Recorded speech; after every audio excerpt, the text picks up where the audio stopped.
आत्मीय भाइयों और बहनों, प्रणाम। पुस्तक हमारी भावी पीढ़ी और उसका नवनिर्माण, वाङ्मय 63, लेखक पंडित श्री राम शर्मा आचार्य आपको पढ़कर सुनाते हैं। बालकों में चौर वृत्ति न आने दें। पृष्ठ 1.115 से आइए सुनते हैं। छोटा बालक सामयिक व्यवहार से औचित्य अनौचित्य से अपरिचित होता है। उसमें संग्रह की भावना, वस्तुओं को अपना मानने और मनवाने की भावना प्रबल रहती है। यही कारण है कि वह अपने खिलौने, अपनी रुचि की अन्य छोटी मोटी वस्तुओं को एकत्रित करता ही रहता है, साथ ही अपने बहन भाइयों और मित्र बालकों की वस्तुएं भी अपने पास इकट्ठी कर लेता है। उसकी दृष्टि में कुछ पराया नहीं है।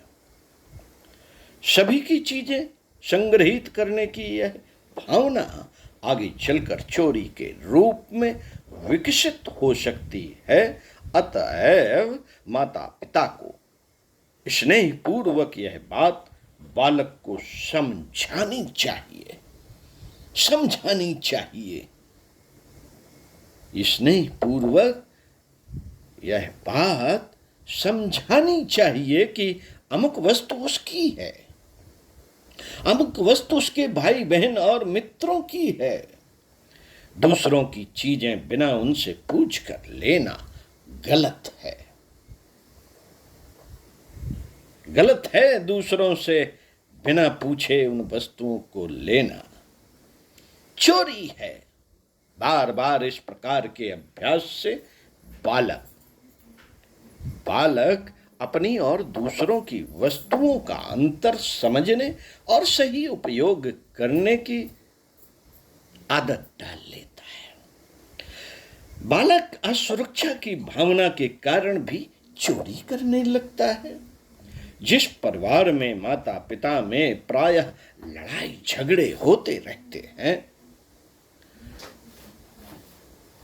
कई भाई बहन होने के कारण बालक पर उचित ध्यान नहीं दिया जाता, माता पिता दोनों के जीविकोपार्जन में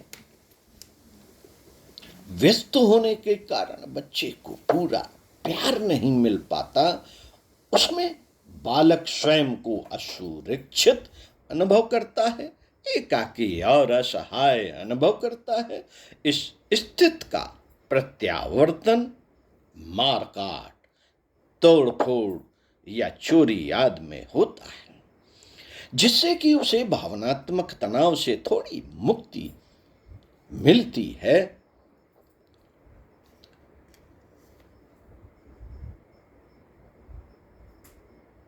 जिससे कि उसे भावनात्मक तनाव से थोड़ी मुक्ति मिले।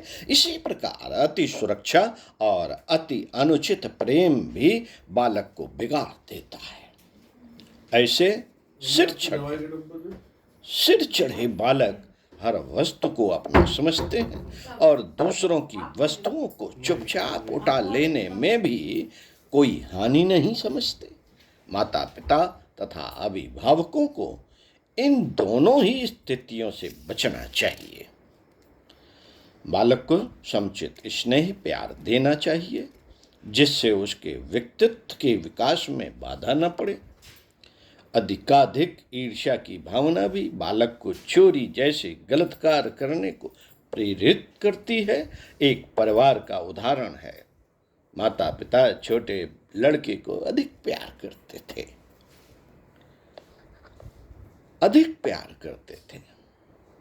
क्योंकि वह सुंदर, विनीत और पढ़ने में बहुत तेज था। पिता जहां जाते छोटे लड़के की ही प्रशंसा किया करते। बड़े लड़के को सबके सामने मूर्ख कह देते। छोटे लड़के को बढ़िया खिलौने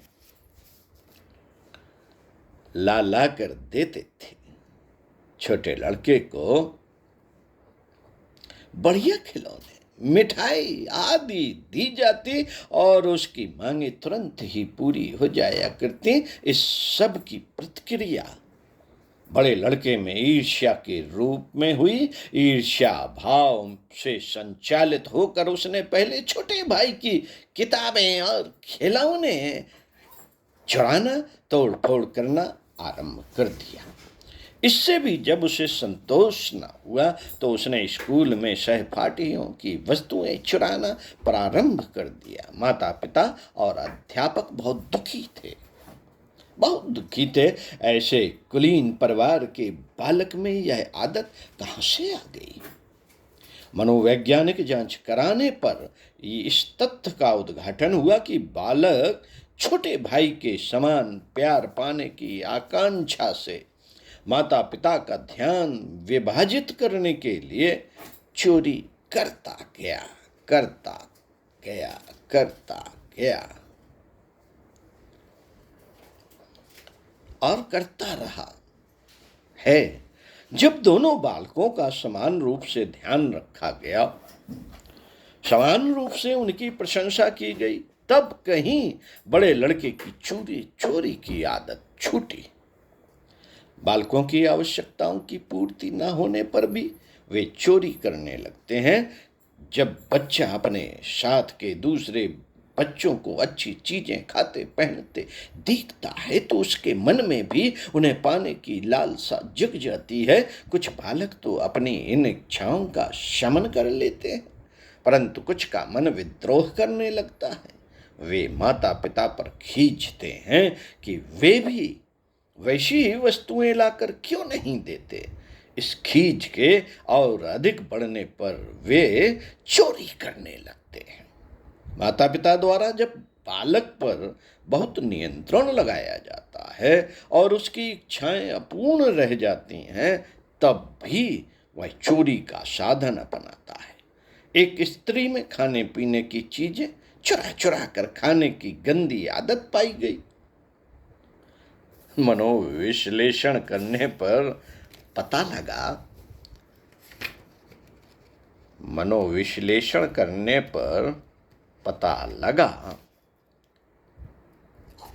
पता लगा कि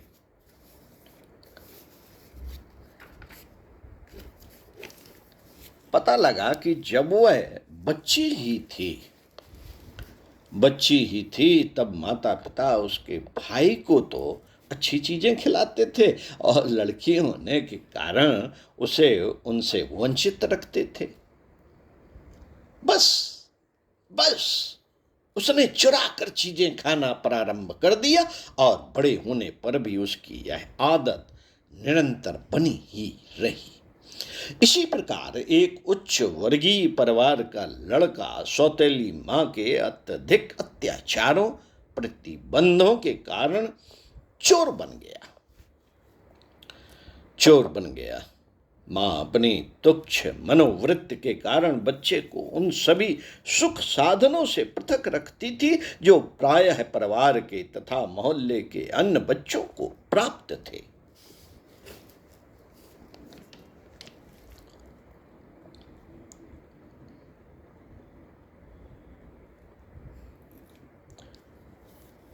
उसे साधारण से भोजन वस्त्र दिए जाते, खूब कार्य कराया जाता और समय असमय मारपिटाई की जाती। पत्नी के आज्ञाकारी उसके पिता में न अभागे बालक के प्रति दया थी, न बाहर के कार्यों से अवकाश। फलतः बालक अपनी इच्छाएं पूरी करने के लिए चोरी करना सीख गया। मां की सोने की वस्तुएं, पिता की जेब से पैसे चुराकर सोने की वस्तुएं और पिता की जेब से पैसे चुरा कर ले जाता, अपने साथ साथ साथियों को भी चाट मिठाई खिलाता, महंगे खिलौने दिलवाता, सिनेमा दिखाता, बदले में उसे साथियों का प्यार मिलता था।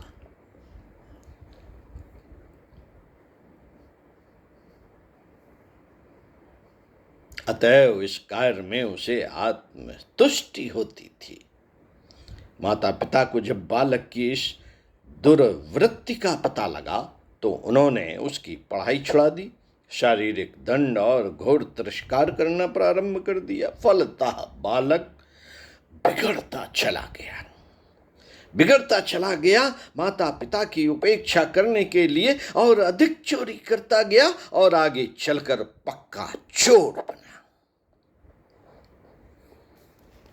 माता पिता को यह भी ध्यान रखना चाहिए कि उनका बच्चा जिन साथियों के साथ रहता है वे कहीं गंदी आदत वाले तो नहीं है।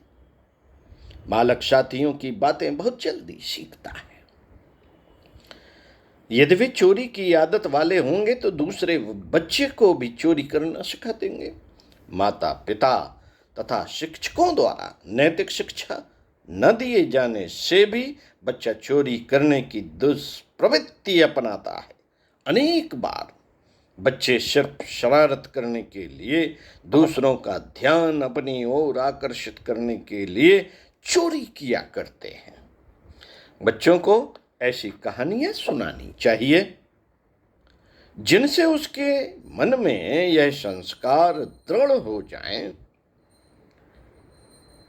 कि चोरी करना उनके गलत बात है, बुरा है। विविधि उदाहरणों से यह बात उनके सम्मुख रखनी चाहिए कि चोर को समाज और भगवान के दंड का पात्र बनना पड़ता है।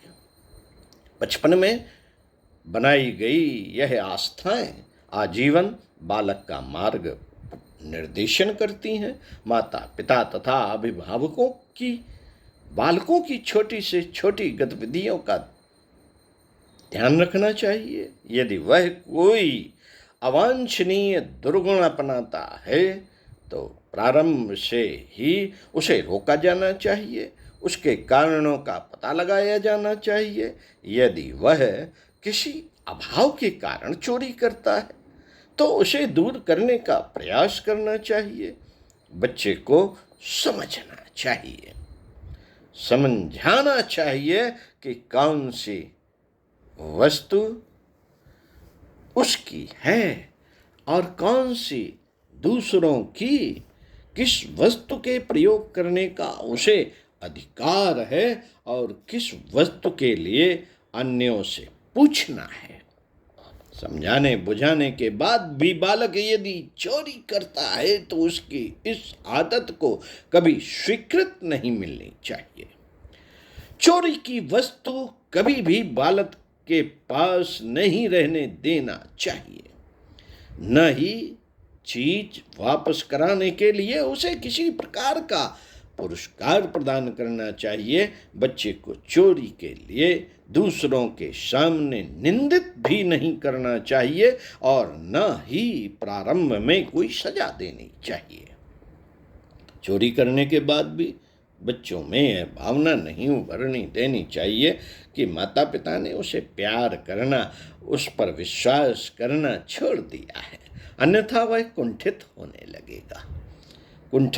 लगेगा। साथियों, माता पिता को बहुत ही सावधानी से बालकों की चोरी की आदत को छुड़ाना चाहिए। प्यार के साथ साथ बच्चे की आवश्यकता को भी समझना चाहिए। बच्चे माता पिता से उन सब वस्तुओं को पाने की लालसा नहीं रखते जिन्हें वे दे नहीं सकते, परंतु बालकों को जो कुछ दिया जा सकता है उससे भी उन्हें वंचित करने की भूल नहीं करनी चाहिए। पंडित श्री राम शर्मा आचार्य। साथियों, पढ़ते रहिए कुछ अच्छा और सुनते रहिए कुछ अच्छा। चिंतन मनन का क्रम बनाए रखिए। कोई ना कोई पुस्तक जरूर पढ़िए।